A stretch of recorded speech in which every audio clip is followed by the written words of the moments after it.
جس امام کا نام نقی، جس کا لقب نقی ہو، نام تو علی ہے، نقی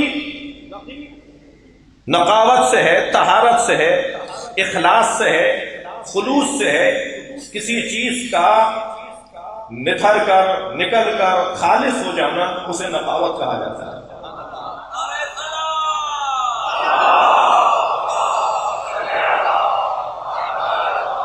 غیر ضروری چیزوں کو، ملاوٹ کی چیزوں کو اگر اس سے نکال دیا جائے، اسے سالم بنا دیا جائے تو اسے نقاوت کہا جاتا ہے۔ بہت چاہت کہ کسی طرح کوئی بال برابر بھی دھبا ان کے کردار پر آ جائے، مگر یہ ہے نقی۔ متوکل شراب کے نشے میں دھت نصف شب میں سپاہی بھیج کر امام کو بلواتا ہے، سپاہی حضرت کو گرفتار کرنے کے انداز میں لے کے دربار میں آتے ہیں، اس کے ہاتھ میں نوشی کا ظرف ہے، امام کو دیکھ کر کہتا ہے پیئیں آپ بھی۔ حضرت نے فرمایا ہم اہل بیت کا خون اور گوشت کسی نجاست سے نہیں ملا۔ اللہ اکبر۔ بھائی میں اور آپ تو ائمہ کے کردار کو دیکھ کر جرأت پائیں، حوصلہ پائیں، شجاعت پائیں، ان کی زندگیوں میں کیا شجاعت ہوگی، کیا بہادری ہوگی۔ فرمایا ہمارا گوشت اور گوشت ہم اہل بیت کا کسی نجاست سے قریب نہیں ہوا۔ کہنے لگا غزل سنائیے، غزل سنائیے، غزل سنائیے۔ اب ان لوگوں کا یہ انداز ہے، یہ مزاج ہے۔ وہ شراب کے نشے میں میرے مولا نے پہلے تو انکار فرمایا، ہم شاعر نہیں ہیں۔ کہنے لگا جانے نہیں دوں گا جب تک غزل نہیں سنائیں گے۔ اب میرے مولا نے فی البدی ایک نظم کہنا شروع کی،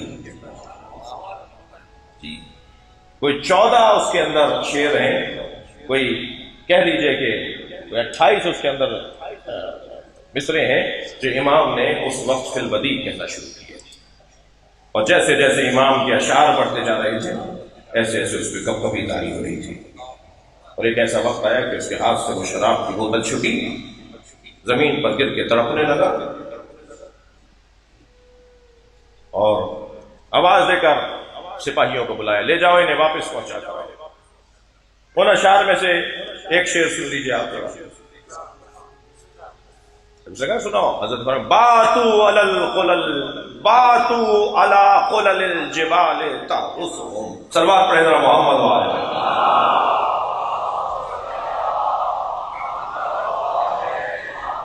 توجہ ہے؟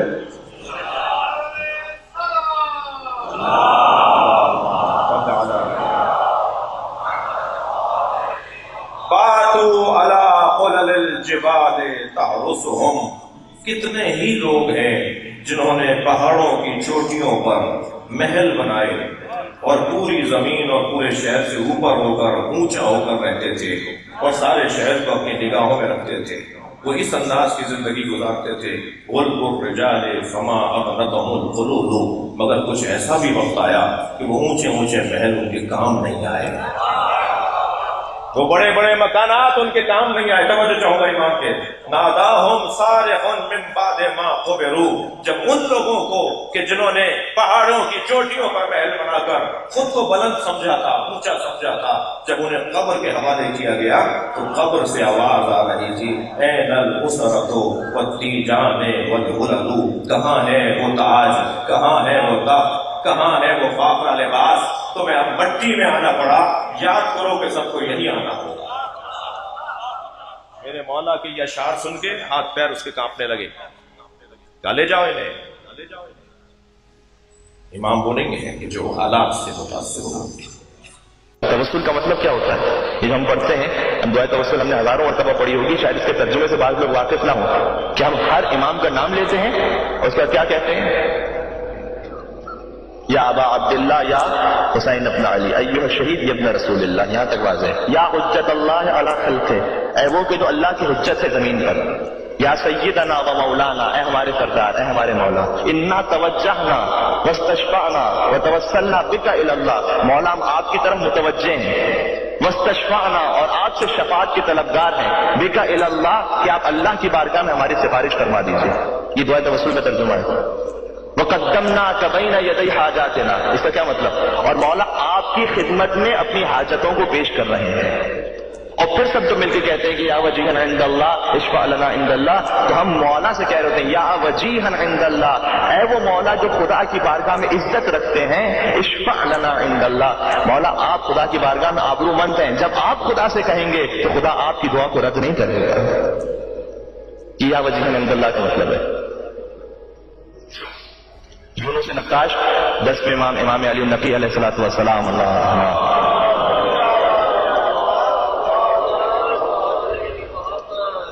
دس امام کے پاس آیا، امام کا صحابی ہے، نقاش کہتے ہیں نقش بنانے والے کو، اس کا کام یہ تھا کہ انگشتر پر جو نگینہ ہوتا تھا اس پر لکھ کر نقش بناتا تھا، اس کی فیلڈ یہ تھی اور بڑا ایکسپرٹ تھا، سامرا میں رہتا تھا، 10ویں امام بھی سامرا میں رہتے تھے۔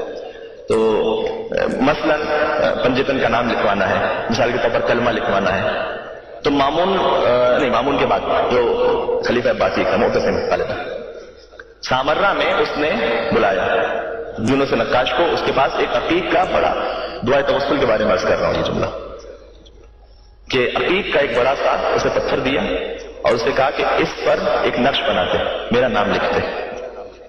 ٹھیک ہے، اس کا تو کام یہی ہے، یہ پتھر لے کر چلا گیا اپنے گھر پہ، اور اس کا ارادہ تھا کہ جب مجھے موقع ملے گا جو بادشاہ کے لیے ہے تو بڑے سکون اطمینان کے ساتھ اچھی طریقے سے میں نقش لکھ کر بادشاہ کی خدمت میں دوں گا۔ اتنے میں وہ عقیق کا چونکہ بڑا سا پتھر تھا تو بچے کو اس کو اچھا لگا، تو بچے نے کہا کہ بابا یہ مجھے دیجیے گا، اور بابا اس نے جو اپنے بچے کو دیا، اور جیسے بچے نے ہاتھ میں لیا اور کھیل رہا تھا بچہ اس عقیق کے پتھر سے خاص قسم کا کہ وہ زمین پر گرا اور 2 ٹکڑے ہو گئے۔ اب جناب علی یہ کہ میری اپنی جان گئی، میری اولاد گئی، اس لیے کہ بادشاہ کا جو پتھر تھا وہ توڑ دیا میں نے، تو گھبرایا ہوا تھا یہ بات، تو آیا 10ویں امام کے پاس اور اس نے آ کر کہا کہ حضرت رسول میں مشکل میں ہوں۔ امام نے کہا کیا مشکل ہے؟ تو مولا وہ پتھر دیا تھا وہ ٹوٹ گیا ہے۔ امام نے کہا کہ تو مشکل کشا کا ماننے والا ہے اور تو خود ہمارے در پر آیا ہے تو ہم تیری مشکل کو حل کریں گے۔ تو کہا مولا کیسے؟ کہا بس جب بادشاہ تجھے بلائے کہ یہ کام ہوا یا نہیں تو میرا نام لینا اور پھر گھر سے باہر نکلنا۔ 10ویں امام، یہ میں نے خاص اس دعائے توسل کے سلسلے کو سمجھانے کے لیے اور بھی کئی واقعات تھے، 10ویں امام کا واقعہ میں نے اس لیے منتخب کیا کہ ان کی تاریخ بہت کم پڑھی جاتی ہے ہمارے یہاں اور ان کے واقعات نہیں معلوم کسی کو، تو 10ویں امام کا ذکر بھی ہو جائے گا ممبر حسین کے صدقے میں، ذکر حسین کے صدقے میں، اور ساتھ ہی ساتھ یہ کہ اکثر میں جملہ کہا کرتا ہوں کہ جس طرح سے ہمارے یہاں حدیث موجود ہے کہ اولنا محمد، اوسطنا محمد، آخرنا محمد وکلنا محمد، اسی طریقے سے یہ بھی ٹھیک ہے کہ اولنا علی، اوسطنا علی، آخرنا علی وکلنا علی، یہ سب کے سب علی۔ تو یہ جو آخری علی ہے وہ کون ہے؟ امام علی النقی علیہ الصلوۃ والسلام۔ تو مولا نے اس سے کہا کہ ایسا کر کہ میرا نام لے کر نکلنا۔ اس نے مولا سے کہا کہ مولا آپ کا نام لے کر نکلوں گا تو مولا آپ کا نام ہے، معذرت چاہتا ہوں کوئی گوند تو نہیں ہے کہ وہ جڑ جائے گا، آپ کے نام سے کیا ہوگا مولا؟ اس نے کہا کہ جب یہ جملہ کہا تو مولا نے کہا کہ تو عقیق کو جڑوانا چاہتا ہے یا اپنا کام کروانا چاہتا ہے، اپنی جان بچانا چاہتا ہے؟ جسے ہم اپنی زبان میں کہتے ہیں کہ آم کھانے سے مطلب ہے یا پیڑ بننے سے مطلب ہے، تجھے اپنا کام کروانا کام ہو جائے گا؟ اس نے کہا مولا بس میرا کام ہو جائے مجھے کافی۔ اگلے دن بادشاہ نے بلا دیا کہ آ جاؤ۔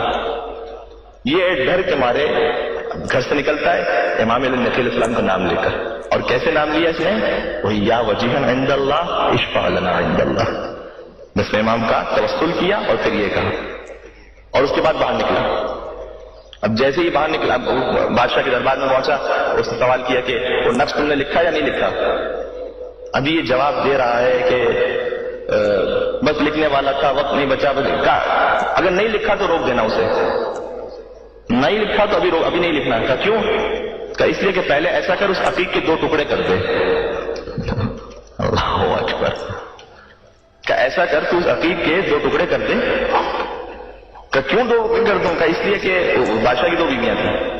کہا بھائی جب پتا چلا کہ عقیق میں نے دیا ہے اور ایک ہی عقیق ہے وہ، تو دونوں کے درمیان جھگڑا ہو گیا، اور دونوں میں جھگڑا ہو گیا، اور اس نے کہا کہ بھائی یہ مجھے چاہیے، اس نے کہا وہ مجھے چاہیے، جس میں بادشاہ کا نام لکھا ہوا۔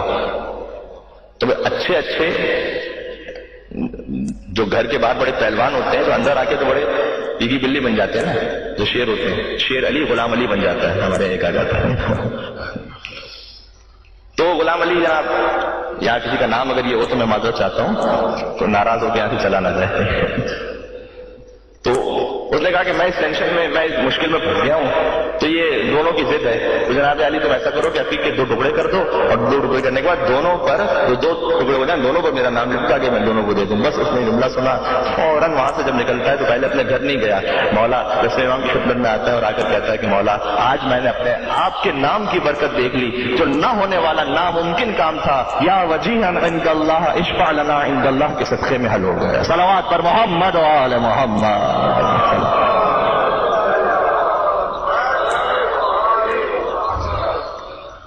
تو یہ ائمہ علیہ السلام کے ناموں میں یہ برکت ہے، خالی نام میں، ابھی ذات کی بات تو میں کر ہی نہیں رہا، خالی نام میں یہ برکت ہے۔ ہمارے 10ویں امام نے اس سامرا کے دور میں، سختی کے دور میں، کہ جہاں پر امام کو ہائی سرویلنس میں رکھا گیا تھا، وہاں امام نے ہمیں یہ لیسن دیا کہ امام نے اپنے 48 شاگرد بنائے، کئی کتابیں انہوں نے لکھی، ان شاگردوں نے، امام کا پورا نیٹ ورک دنیا میں پھیلا ہوا تھا۔ یعنی امام ہمیں یہ میسج دینا چاہ رہے تھے کہ دور جیسا بھی ہو تم سسٹم ڈیزائن کر سکتے ہو۔ ہم کتنا سسٹم ڈیزائن کر رہے ہیں امام زمانہ کے لیے؟ آپ بولیں یہ مشکل ہے، وہ مشکل ہے، یہ پریشانی ہے، کوئی پریشانی نہیں ہے اجزان محترم۔ آج شیعان حیدر کرار دنیا میں اپنے سر کو بلند لے کر کھڑے ہوئے ہیں۔ آج پورے خطے کے اندر اگر کوئی اسلام کا پرچم لے ہے تو وہ شیعان حیدر کرار کے پاس ہے۔ آج اگر کوئی مسلمان سب سے طاقتور ہے تو وہ شیعان حیدر کرار ہیں۔ وہ ولایت ہے کہ جو رگوں کے اندر رسوخ کر چکی ہے۔ کیوں؟ کیونکہ انہوں نے ائمہ کے بتائے ہوئے طریقوں پر عمل کیا ہے۔ آج دنیا ڈرتی ہے یا علی کے نعرے سے، دنیا خوف کھاتی ہے کہ خانہ کعبہ میں کہیں نعرہ حیدری لگ جائے تو تڑپنا اور کانپنا شروع ہو جاتے ہیں۔ اور انشاءاللہ دن قریب ہے کہ جب مکہ پر وہ ایک جس کا سب انتظار کر رہے ہیں وہ آئے گا مکہ سے اور وہ کہے گا انا بقیت اللہ، میں ہوں اللہ کا باقی۔ عزیزان محترم، یہ اللہ کا وعدہ ہے، یاد رکھیے گا۔ خدا اپنے وعدے سے پیچھے نہیں ہٹتا، صرف ہمیں یہ دیکھنا ہے کہ میں اور آپ کہاں کھڑے ہوئے ہیں۔ کیا ہم امام کی صدا پر امام کو لبیک کر پائیں گے یا نہیں کر پائیں گے؟ اسی دعا کے ساتھ پروردگار امام زمانہ کے ظہور میں تعجیل عطا فرما، ہمیں ان کے ناصروں، ان کے مددگاروں میں شمار فرما۔